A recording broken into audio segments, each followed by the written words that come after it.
proyecto de nuestro ciclo de administración de sistemas informáticos. En este caso, nuestro alumno Francisco Javier Huete pues nos muestra el proyecto de despliegue de la aplicación Python de gestión de infraestructura de red Xbox mediante la especificación ASCII y usando CADI como procedimiento. Venga, Javi.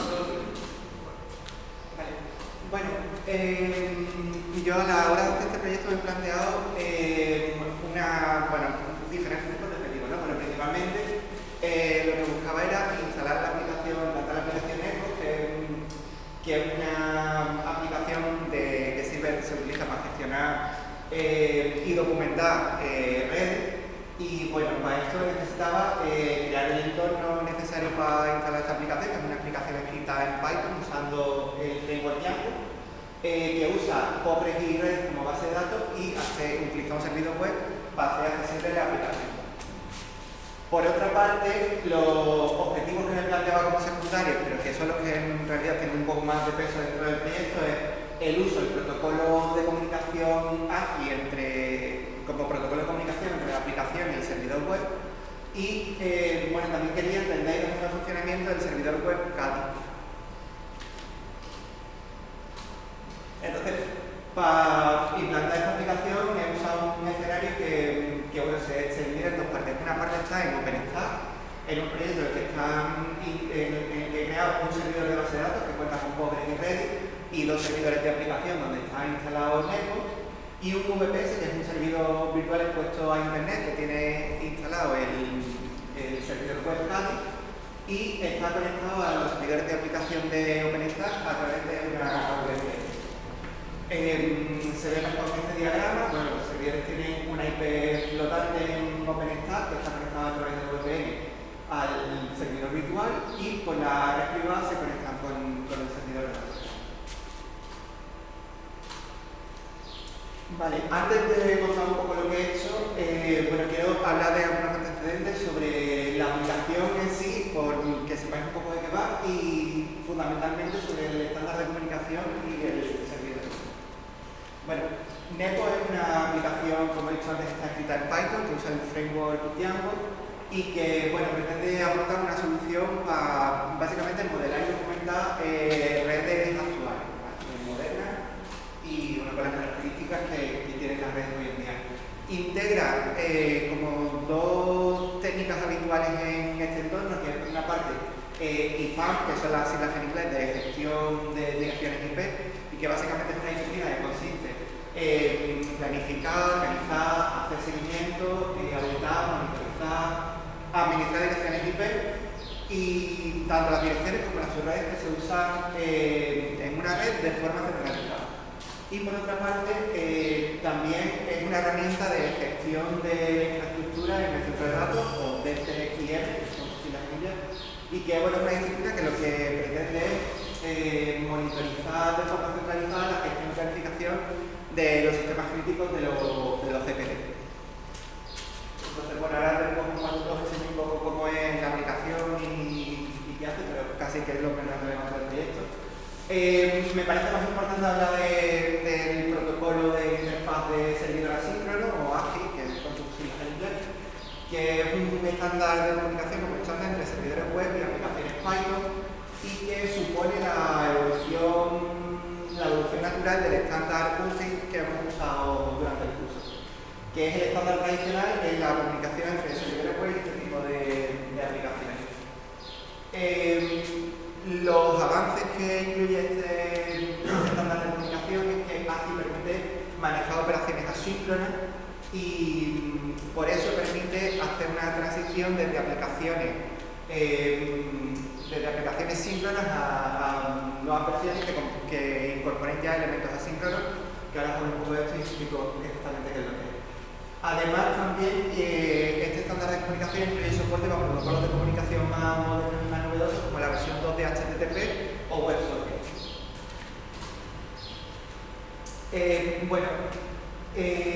AGI surge como necesidad cuando, con el lanzamiento de la versión 3.5 de Python, este lenguaje de programación incluye por primera vez las palabras reservadas a sync y await.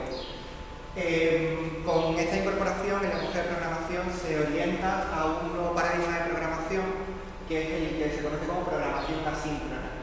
Y con este cambio, con esta innovación, se pone de relieve las limitaciones que tiene USGI como estándar de comunicación para realmente poder aprovechar las nuevas capacidades que permite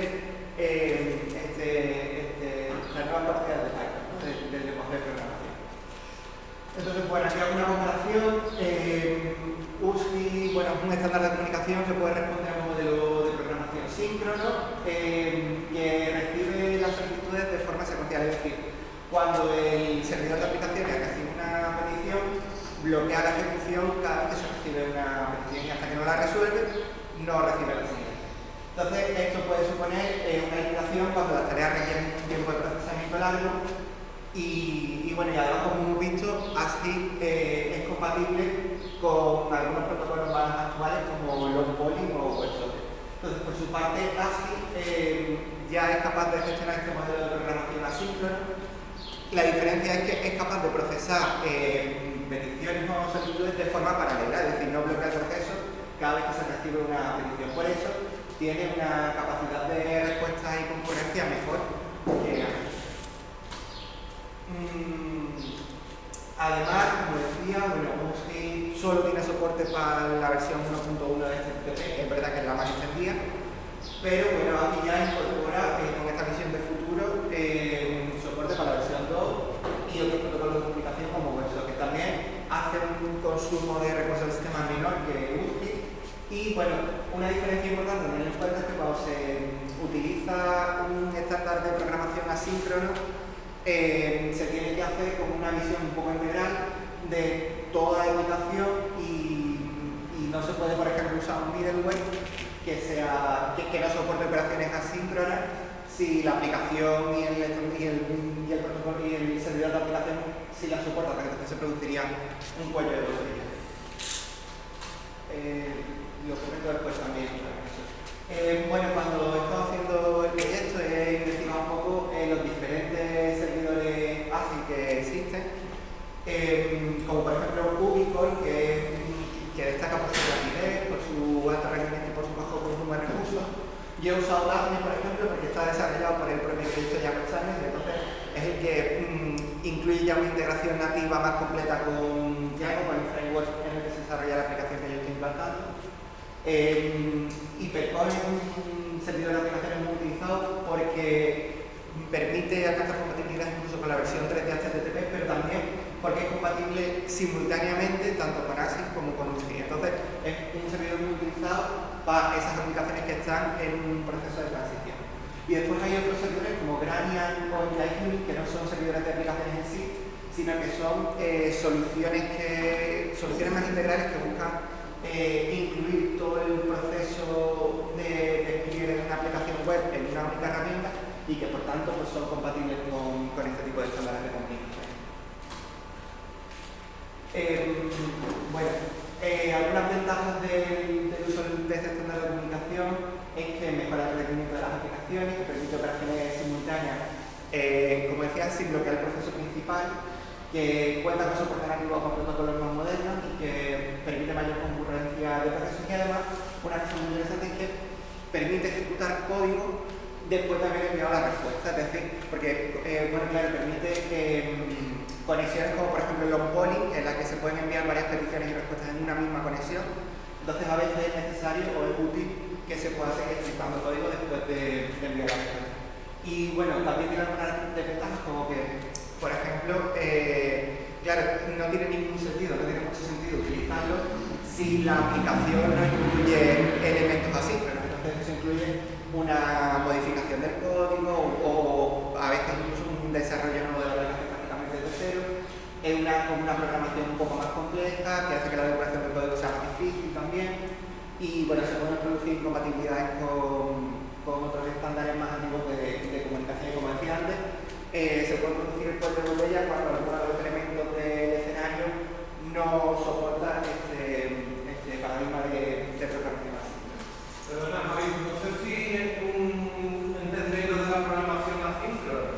La programación asíncrona. Pero realmente nosotros estamos acostumbrados que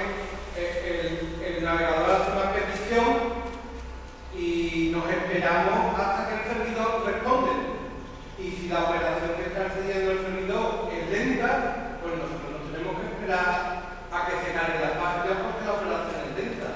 La programación asíncrona sería, le pido al servidor una operación, pero el cliente no se bloquea porque el servidor puede hacer en paralelo varias cosas. Pero es como si fuera multiple. Claro, y cuando el servidor tenga los datos que quiere, pues él envía la información al cliente, pero no habla de ese bloqueo. Vamos a la página, a lo mejor hay un cuadro que no se ha rellenado, pero posteriormente el servidor manda los datos y se rellenan, ¿vale? Entonces, es decir, en la internet moderna, cada vez lo asíncrono es más importante. Claro, y además una ventaja muy interesante de este estándar de comunicación es que UGI no tiene es que soporta las comunicaciones, las conexiones long poly que se usan mucho, por ejemplo, en cloud computing, porque, por ejemplo, los servicios de computación en la nube, como Amazon, Oracle, etcétera, a veces te cobran las conexiones, o sea, te cobran por conexión. Entonces, en una conexión long poly puedes hacer muchas más peticiones y respuestas en una única conexión que si haces una conexión estándar. Entonces, reduce muchísimo los costes, por eso muchas aplicaciones están empezando a incorporar esto.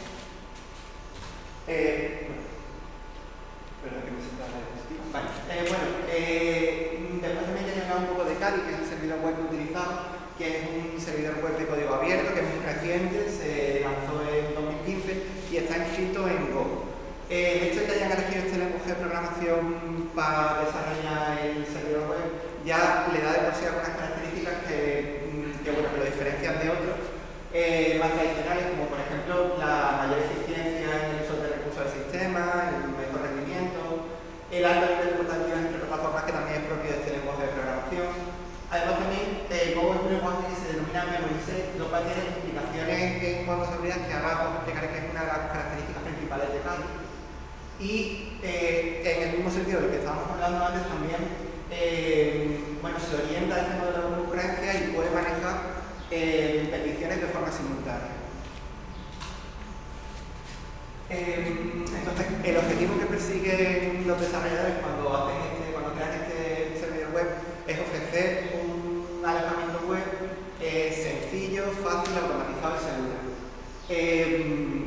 Gestiona el servidor web, capaz de gestionar de forma automática los certificados SSL y TLS del dominio, después lo enseñaré. Y bueno, busca también tener un enfoque minimalista en cuanto a la configuración, usa una sintaxis muy simple, muy fácil de leer. Tiene también una arquitectura modular, el servidor web está basado como en 3 pilares: el comando con el que se interactúa con él, una librería centralizada y después múltiples módulos de configuración o plugins que se integran con esa librería centralizada. Es muy modular. Y bueno, también tiene soporte nativo para las principales funciones de un servidor web, es decir, hace lo que hace cualquier otro servidor web, usa como proxy inverso, balancear la carga, gestionar el templo, gestiona también backend dinámico, permite verificar la salud de los backends, cuenta con soporte para las versiones 2 y 3 de HTTP y está orientado a estas versiones desde el inicio. También cuenta con un servidor FTP de ficheros integrados, tiene soporte multiplataforma y una de las características más interesantes es que tiene una API de configuración que después la veremos o os enseño cómo se usa, pero es muy interesante. Bueno, Kali se puede configurar de 3 formas diferentes, ¿vale? Tiene 3 métodos de configuración principales, ¿vale? El primero de ellos es Kalify, que es un fichero de configuración bastante parecido a lo que cualquier otro servidor web, que utiliza directivas como las que hay en esta tabla, con la característica de que en vez del concepto de virtual host que usan otros servidores web como Apache Engine, usa el concepto de bloque de sitio. Esto hace que, por defecto, este fichero de configuración que se llama Kalify incluya todos los virtual hosts en bloques dentro de un único fichero. La verdad es que hay una directiva que se llama import, que permite importar ficheros diferentes.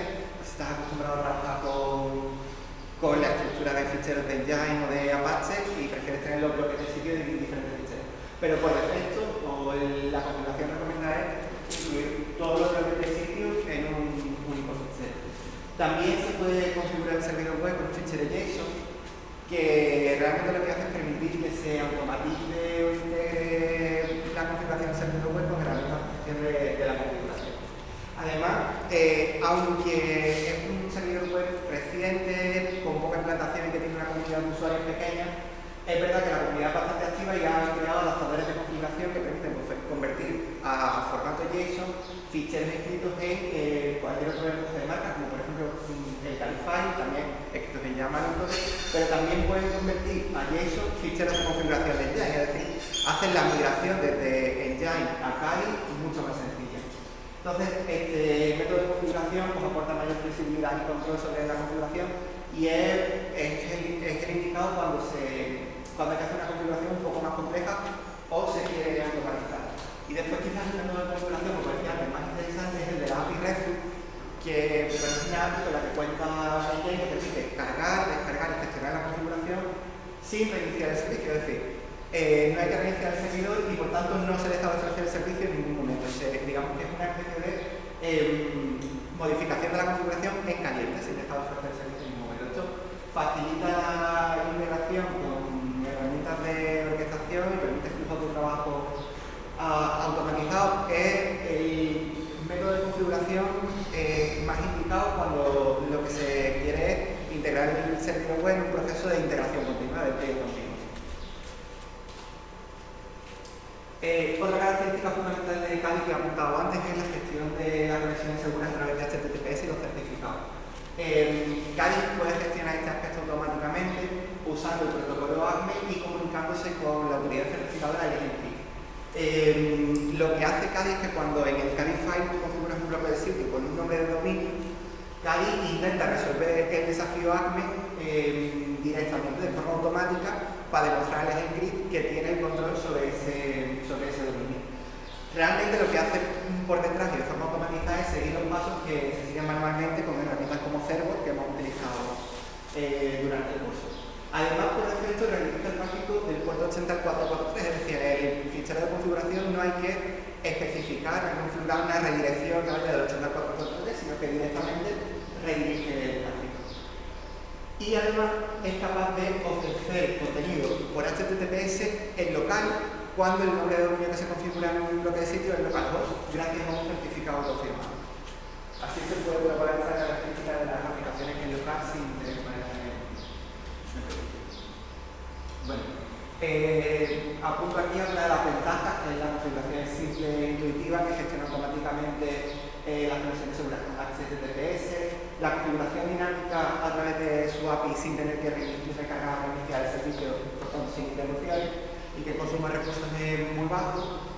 En cambio tiene una comunidad más pequeña, por tanto cuenta con menos recursos de formación, educación, para resolución de problemas. Es verdad que hay algunas limitaciones en cuanto a control de la configuración, características que todavía no están soportadas. Y algunos informes dicen que el rendimiento en situaciones de carga extrema es más bajo que otros servidores web, comparado sobre todo con Engine, pero es verdad que hablan de carga extrema, es decir, en casos de situaciones normales, incluso de carga alta o muy alta, el rendimiento es tan bueno como el de Engine, por ejemplo, que es un servidor web que tiene bastante buen rendimiento en estas situaciones. Entonces, simplemente voy a pasar un poco por encima de esto. Lo que he hecho con esto que os he explicado es instalar la aplicación, instalar y configurar el servidor AGI y configurar el servidor web. Esta parte me la voy a saltar. Porque es algo que ya hemos hecho un poco, hemos hecho varias veces en clase. Lo que sí quería contar es cómo he instalado y configurado el servidor AGI, que tiene algunas diferencias. En realidad la instalación es muy sencilla, solo hay que activar el entorno virtual, instalar el paquete de Python con digital. Se instala como cualquier otro servidor de aplicaciones Python, pero en este caso, como la aplicación que yo he usado no estaba preparada para usar este estándar de comunicación, he tenido que hacer algunas pequeñas modificaciones en el fichero. El que venía por defecto en la aplicación era using.py, pues los servidores ASCII solo necesitan un fichero similar, es decir, prácticamente idéntico, en el que en vez de using.py se llama ascii.py y que importa el método de la ASCII application y realmente este fichero hace lo mismo que el using.py. genera una aplicación que se llama este método. Pero Javi, que los proyectos ya existen en fichero, ¿no? En esta aplicación en concreto No estaba este no, fichero. no. Porque es verdad que a día de hoy todavía esto se está desarrollando y las aplicaciones están un poco en transición. Esta aplicación, por ejemplo, todavía no ha incorporado, porque es lo que contaba un poco antes cuando hablaba del estándar de comunicación.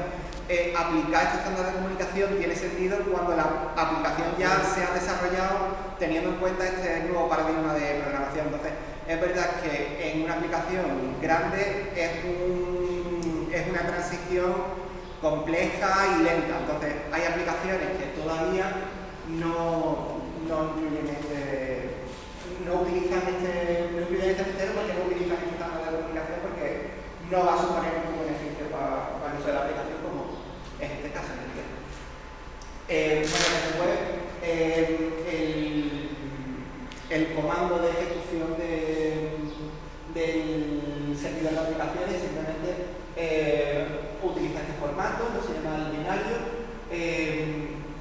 Se usa el nombre del proyecto .ascii, .application, que es el nombre que se ha definido en el fichero ascii.py, y después tiene un par de opciones, que son las que vamos a enseñar aquí, para indicar la dirección por la que escucha, en este caso localhost, y el puerto de escucha.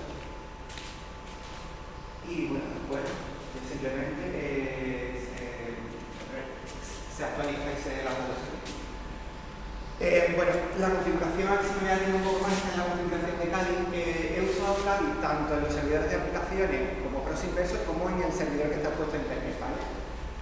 Los servidores de aplicación, como la conexión le llega desde el servidor que está puesto en internet por una VPN, los servidores de aplicación escuchan por el puerto 80. Bueno, en esta primera parte del fichero Calify del servidor web de estos servidores, lo que hago es definir el log, la política de log, indico el fichero de salida y el fichero de log y el formato del log. Después, con esta directiva en code se permite comprimir el tráfico. Y una cosa muy interesante de los ficheros de configuración de Kali, de Calify, es que se pueden declarar variables. En este caso, yo utilizo la variable excludeBit, que ahora de esto abajo utilizo, esto voy a pasar, aquí abajo utilizo para hacer un cross inverso siempre que no vaya a las rutas static o media a localhost 8001, que es donde está escuchando el servidor de aplicación ASCII. Eso es para que el servidor web sirva como contenido estático y haga del cross inverso de las peticiones. Exactamente. El contenido estático se sirve con la directiva FileServer, que en este caso incluye la directiva root, que es la raíz a la que están los otros directorios, el static y el main. Por otra parte, el servidor que está expuesto a internet, la configuración no empieza con el puerto de escucha, sino que empieza con el nombre de dominio. Esto hace que Kali gestione automáticamente el certificado de este dominio. Después, tiene la directiva reverse proxy, que redirige el tráfico a los dos servidores de aplicaciones, al puerto 80, y que usa la política de avanzado de carga que se llama IPhash, que lo que hace es que una vez que un cliente establece conexión con un servidor, todas sus peticiones se dirigen a ese servidor. Esto hace que la aplicación pueda mantener la sesión de forma más estable y más consistente. Y también he añadido esta característica de Kali, que es muy interesante, que es chequea la salud de los backends, de los servidores de aplicación. Kali hace cada 60 segundos, una vez cada minuto, hace una petición a la página de login de los dos servidores de aplicación. Si en 3 segundos no ha devuelto un código de respuesta de 100, Kali entiende que ese servidor no está funcionando, que se ha caído y ya no le redirige más peticiones hasta que dentro de otro minuto vuelva a hacer la misma petición y responda con éxito. Eso ahora lo haremos y lo enseño también. Y bueno, Una pregunta, entonces, si yo me quede claro,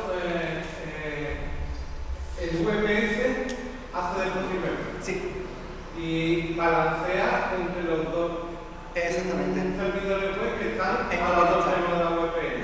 ¿Qué ha utilizado para hacer la VPN? ¿Qué software? Para hacer la VPN he usado OpenVPN, he usado la VPN que hemos estado usando durante el curso. ¿Y qué puerto has utilizado? He usado los puertos por defecto que tenía ya configurados. Para evitar problemas con el portafolio de OpenStack y tal, como teníamos ya esa VPN configurada. Pero ¿y no tenéis problemas con el portafolio de la red? No, porque he usado la misma VPN que estábamos usando durante el curso para conectarnos a OpenStack desde casa. Ah, vale.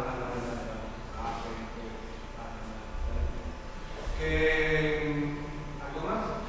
Yo, este escenario lo tenemos aquí montado también, es decir, nosotros aquí tenemos un VPS por donde accedemos a los servicios de nuestro servidor web, pero yo al principio en el VPS tenía el cross inverso y después me di cuenta de que era mejor que el VPS, para nosotros era mejor que hiciera DNAT y que el cross inverso estuviera en la máquina de DNAT.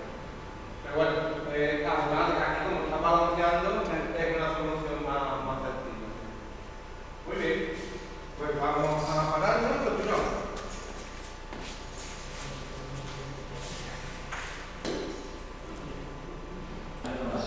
Vale, pues bueno, os voy a enseñar un poco... Pero la tabla. Sí, estoy grabando ya. Os voy a enseñar un poco cómo es la aplicación, ¿vale? Bueno, esto es una... esta aplicación realmente lo que hace es un inventario de máquinas, de dispositivos, redes, direcciones IP, etcétera, ¿vale? Entonces yo aquí, por ejemplo, ya he cargado algunos datos. Aquí, por ejemplo, veis que he creado varias máquinas, le he dado diferentes roles, cada una tiene su modelo, su marca, está en una localización. También aquí podemos ver, por ejemplo, las diferentes direcciones IP que están registradas, la máquina a la que está asignada, la interfaz de la máquina a la que está asignada la red, la IP. También podemos ver por prefijo de red las direcciones IP que se están utilizando, también las que están disponibles, etc. También están, bueno, aquí por agregadas.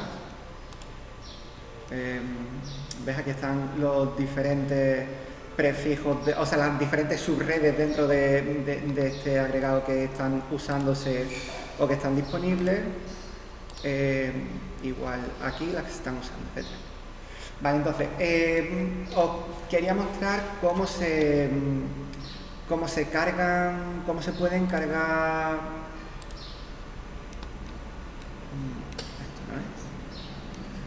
Cómo se pueden cargar los datos a la aplicación, ¿vale? Bueno, en primer lugar, bueno, se pueden cargar de forma interactiva en la aplicación, rellenando un formulario, subiendo un fichero CSV, pero bueno, eso me parece como demasiado básico para mostrarlo. Sí quería enseñaros que la aplicación cuenta con una API con la que se puede pueden cargar datos. Aquí, por ejemplo, hago una petición. No sé si se ve muy bien, pero bueno, hago una. A ver. Vale. Se ve mejor ahí, ¿no? Vale. Pues eso, hago una petición a la API. Bueno, para poder hacer esto, primero he tenido que generar un token en la aplicación y bueno, simplemente aquí lo que hago es cargar una máquina nueva, ¿vale? Entonces esto lo ejecutamos y nos devuelve el identificador de la máquina y la ruta desde la que, nos devuelve el identificador de la máquina aquí y la ruta con la que podemos acceder a la máquina en la aplicación. Sí. Esto es una consulta para pedir información. Esto es una consulta para crear la máquina de feed. Sí, eso es. A ver si subimos aquí. Bueno. A ver. Vale, es un post al endpoint de la API que crea una máquina con esas características, ¿vale? No tiene, Javi, no tiene agentes que tú puedas instalar los clientes para que recopila la información de manera... Sí, la aplicación tiene algunos plugins, pero son plugins que la mayoría están desarrollados por la comunidad y que dependen mucho de qué herramientas utilices tú para gestionar tu red. No tiene un agente que tú puedas instalar en todos los equipos de la red y por defecto envíe la ubicación, la información. Sí que puede recolectar información, por ejemplo, de Puppet o de algunas herramientas de orquestación de la configuración si instalas ese plugin que no es nativo de la herramienta, sino que es desarrollado por la comunidad. De hecho, una cosa muy interesante que tiene la comunidad de Netbox es que una cosa muy interesante que tiene la comunidad de Netbox es que ha creado un módulo de Ansible. A ver si lo tengo aquí.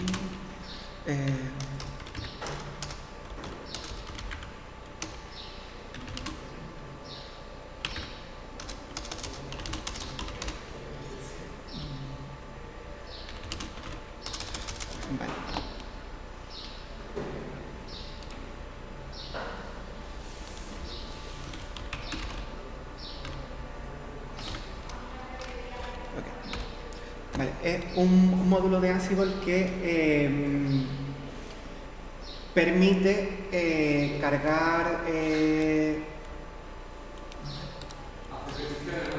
exactamente, que utiliza la API no solo para cargar, sino también para modificar los datos que hay en la aplicación. Entonces, si por ejemplo aquí podemos ver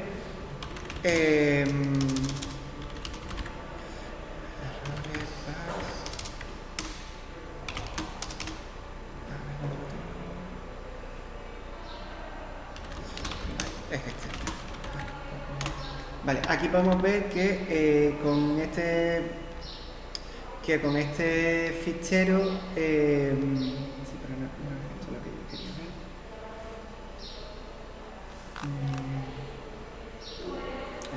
un momento que voy a buscar donde lo tengo.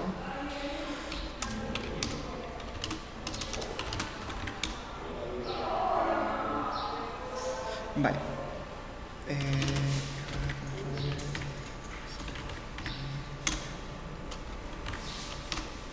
Vale, aquí en este fichero voy a abrir cuál es. Vale, en este fichero se asignan las variables que hay un rol que ya he definido antes que lo que hace es asignar IPs a cada máquina. Entonces, bueno, estas máquinas son las que ya están creadas, Victini, Resiram, esas ya están creadas. Aquí la novedad es que este rol asigna una nueva IP a la segunda interfaz aquí, vale, este rol asigna una nueva IP a la segunda interfaz de esta máquina, de Resiram, y también asigna una IP a la primera interfaz de esta máquina en estado reservado, ¿vale? Entonces, si vamos fuera y lo ejecutamos,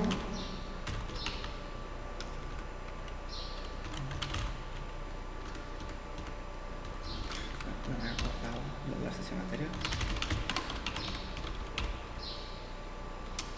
Tengo que salir de aquí, ¿no?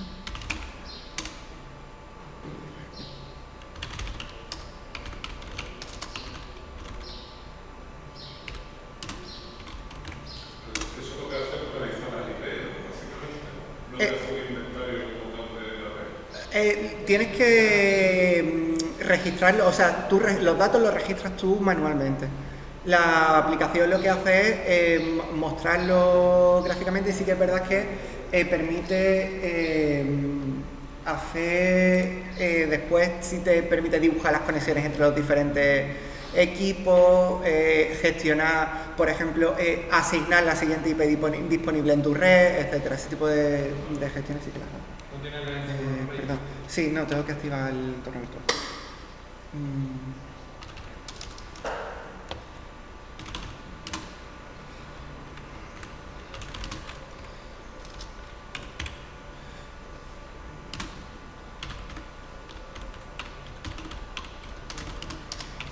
Un momento porque no sé dónde lo tengo.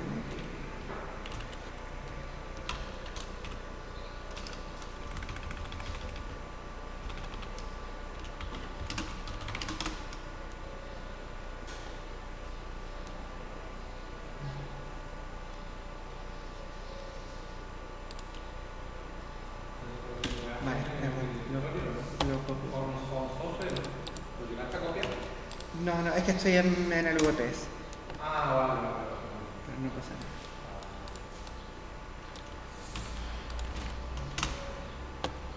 Vamos otra vez aquí. Era por no volver a instalar. Quitarme un poquito, pero bueno, no pasa nada. Vale, simplemente estoy instalando los paquetes de Python que permiten, que utiliza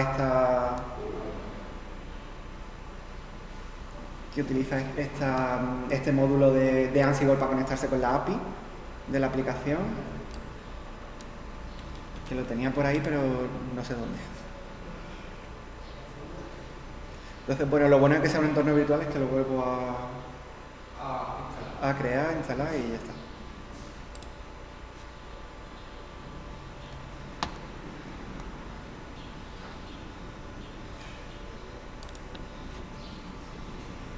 Porque a veces sale la pantalla más en negro y ahora parece que está más clarito.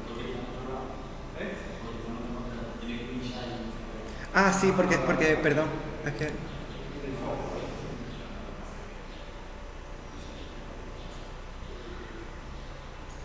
Pero incluso cuando escribe no está en esta pantalla. Es que es una sesión de screen. Porque tengo aquí los comandos. Vale. Entonces ahora sí.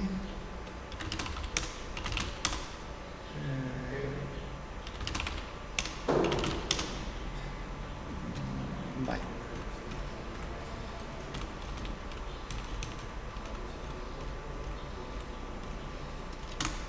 Ahora, se está ejecutando. Vale, entonces, ahora se ejecuta, bueno, primero crea diferentes elementos que como ya hemos visto en la aplicación que están creados, no los crea. Y a continuación, aquí en la tarea de asignar IP a las interfaces, como veis, las interfaces que ya tenían una IP asignada, simplemente las está verificando y las que no las tenían, las está modificando. Ha asignado las IP a la interfaz 2 de ResiRAM y a la interfaz 1 de QREM. Entonces, Fijaros, lo que estamos haciendo es que tienes la configuración de red de tu infraestructura en una receta Ansible. exactamente. Y que cada vez que tú quieres cambiar algo de esta infraestructura, cambias la receta, la pasas y haces el cambio que tú has hecho. Exactamente. Entonces aquí, por ejemplo, si nos vamos a direcciones IP, aquí tenemos, por ejemplo, la nueva que acabo de crear, que veis que está en estado reservado. Y si nos venimos aquí, pues vemos que está en la interfaz 2 de ResiRAM.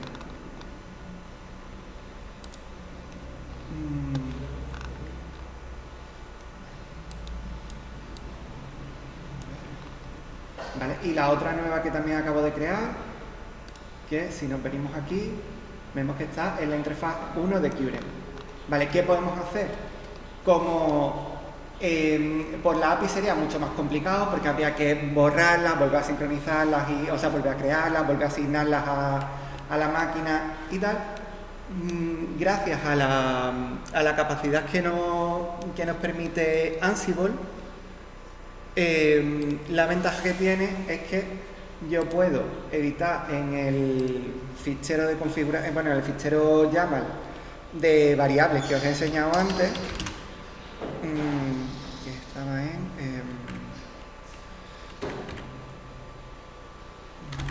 roles,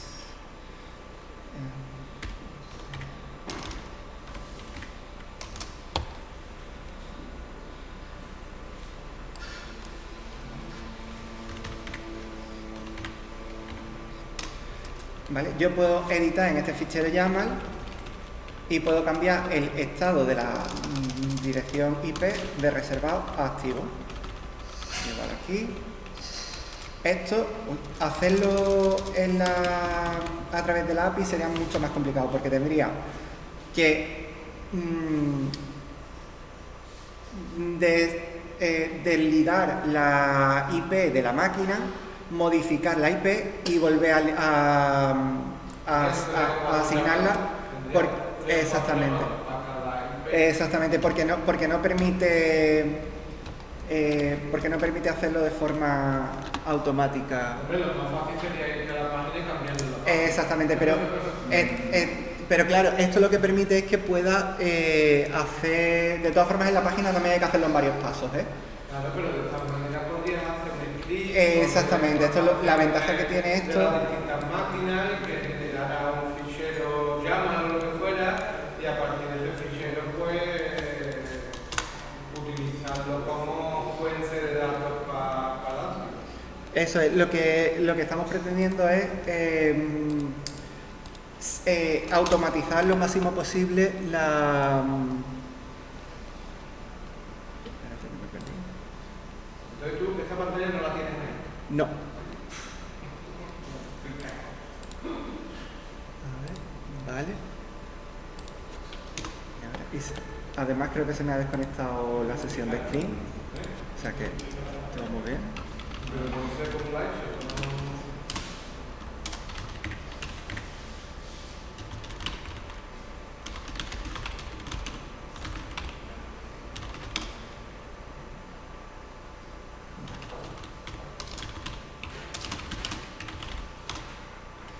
Vale, ahora sí.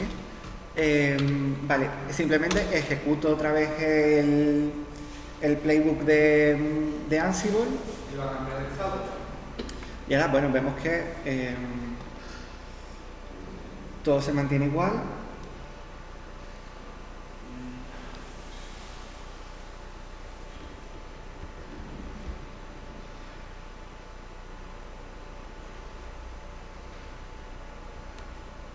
Y de nuevo solo hace modificaciones sobre las dos direcciones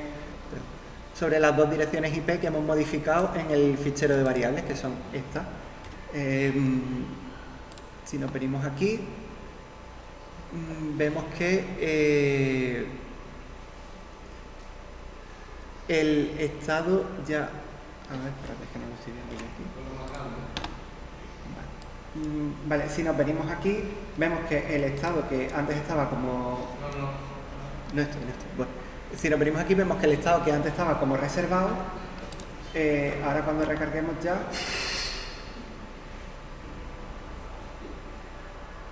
aparecerá como activo, si no, venimos aquí fuera. ¿Veis? Ya aparece, las dos ya han cambiado el estado activo. Esto, hacerlo en la aplicación, requeriría algunos pasos más, hacerlo con la API mucho más, y como decíamos antes, la ventaja realmente que tiene esto es, bueno, que permite automatizar la configuración, bueno, la administración de la red. Muy bien, Javier. ¿Vale? ¿Algo más? Sí, voy a enseñaros una cosa que me parece también muy interesante, que es, como he comentado antes, Kadi se puede configurar a través de una API. La API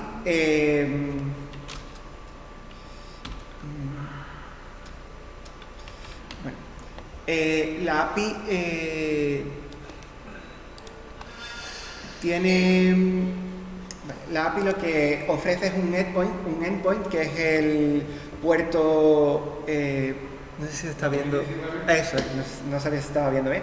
El puerto 2019, que solo es accesible desde el localhost. Es un puerto que solo está abierto desde la misma máquina en la que está instalado el servidor web.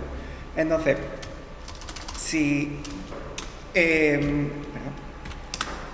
se hace una petición al puerto 2019 de localhost y a la ruta /config, el servidor web devuelve la configuración actual del servidor, ¿vale? La podemos formatear para que sea un poco más bonito. También, como he dicho antes, se puede utilizar un fichero JSON para configurar el servidor web. Creo que lo tengo por aquí ya exportado de antes, ¿o no? Pues no, pero no pasa nada.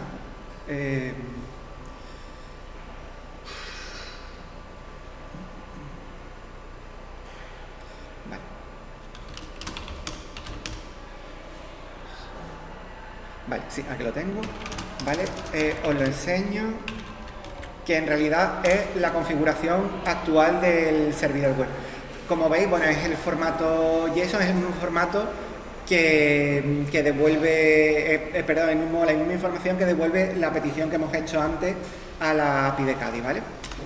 Bueno, aquí tiene configurado los backend, como veis aquí, el chequeo de salud a los backend, etcétera, el nombre de host. Vale. Para aplicar esta configuración es tan sencillo como hacer una petición a la API, un post a la API al puerto 2019 en la ruta load, adjuntando como documento este fichero. Como veis aquí en la última línea, -d, kadiconfig.json, es este fichero. Así se acaba de aplicar la configuración que yo tenía guardada en este fichero sin reiniciar el servidor y sin dejar de ofrecer el servicio en ningún momento. Entonces, esto es un poco, digamos que es un poco burdo, ¿no? Voy a ir enseñando un poco cuáles son las ventajas que esto realmente puede ofrecer. Por ejemplo, yo puedo no acceder solo a la ruta config, sino que puedo acceder a la ruta, esta que veis aquí en la pantalla, config, con todo lo demás, que nos lleva a las direcciones IP de los upstreams o de los backends a los que redirige, a los que está balanceando la carga el servidor web. Es más, me puedo quedar concretamente con la IP limpia de uno de esos backends, de uno o del otro. ¿Esto qué me permite? Que si yo quiero, puedo modificar con una petición a la API esa información. Si yo en mi proyecto de OpenStack cambio la IP flotante del servidor de aplicaciones y ya no es la 200.202, sino que es la 201.219, con esta petición ya Kadi está redirigiendo a esa nueva IP, sin reiniciar el servidor, sin dejar de ofrecer el servicio en ningún momento. Lo vas a de forma remota, no tienes que estar en el servidor. Exactamente. Bueno, en este caso sí tienes que estar porque... Sí, porque ese puerto solo está abierto a localhost. Pero ahora no necesitas hacer un proxy para... Exactamente. Pero se puede hacer mucho más fácil todavía. La API de Kadi permite crear identificadores, es decir, yo puedo decir que la IP ahora ya no se llame toda esta ruta tan larga, sino que se llame backend 1. O puedo decir que la IP del otro backend no se llame toda esa ruta tan larga, sino que se llame backend 2. Como vemos aquí, ahora ya la IP de cada backend tiene un identificador. ¿Con esto qué podemos hacer? Que podemos ver el backend ya no con esa petición tan larga que había hecho antes, sino con esta petición tan cortita. Y si lo puedo ver, igualmente puedo hacer una petición a la API que lo modifique. Con esta petición he vuelto a modificar la IP. Ya el backend al que he llamado backend 2 no es el que modifiqué antes, el 201.119, sino que vuelve a ser el 200.202, sin parar el servidor, sin reiniciar el servicio y además ya sin usar ese chorizo tan largo de ruta. ¿Qué ventajas tiene esto? Pues la ventaja principal que tiene esto es que permite automatizar, como decía José Domingo, permite automatizar muchísimo la gestión del servidor web. Por ejemplo, este script cambia la política de balanceo de cargas. Antes en la presentación os he dicho que usaba IP hash para mantener las sesiones de usuario consistentes. La puedo cambiar, por ejemplo, con este script, si yo quiero, a random. Yo ejecuto el script con el parámetro o con la opción random, con el parámetro random, y ahora la política de balanceo de carga ya no es IP hash, es random, sin reiniciar el servicio, sin dejar el servidor, sin dejar de ofrecer el servicio en ningún momento. Fijaros, nosotros reiniciamos los servicios cada vez que nos sale de aquí, pero reiniciar un servicio en un entorno de producción, la mayor de las partes es un problema. Si hacemos un reloj, mira, porque el reloj termina de responder todas las peticiones que le llegan y después hace la recarga. Pero si hacemos un restart, no podemos cargar en un sistema de producción miles de peticiones web. Por lo tanto, esto de poder cambiar la configuración sin necesidad de reiniciar el servicio, esto es una pasada. Lo que pasa es que no somos capaces de apreciarlo porque es muy barato para nosotros reiniciar servicios sin ningún problema, pero evidentemente a la hora de automatizar determinadas cosas es una ventaja. Y bueno, este script, que no me he detenido mucho, pero bueno, simplemente hace dos peticiones a la API. La primera, modifica el valor de la política de balanceo de carga, y la segunda, vuelve a hacer la consulta para devolver que el valor efectivamente sea verificado.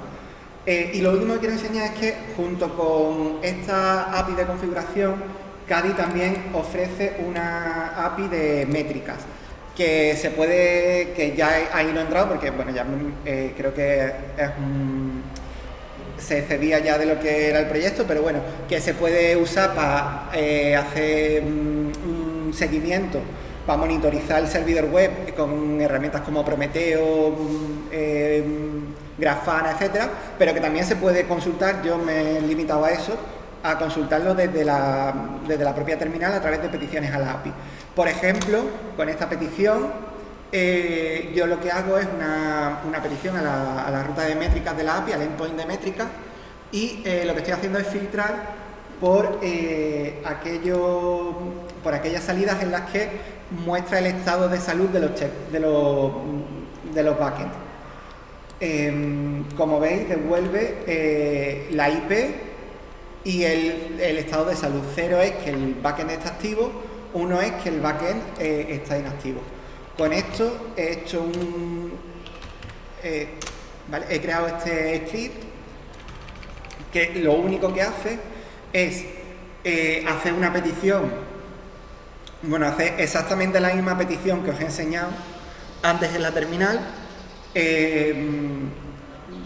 La filtra para quedarse con el estado de salud de los backends, se queda solo con el valor, y según el valor del backend, del estado de salud, te muestra si el backend está activo o no. Entonces, simplemente ejecutando el script, yo puedo ver que hay dos backends que están activos y uno que el estado es caído.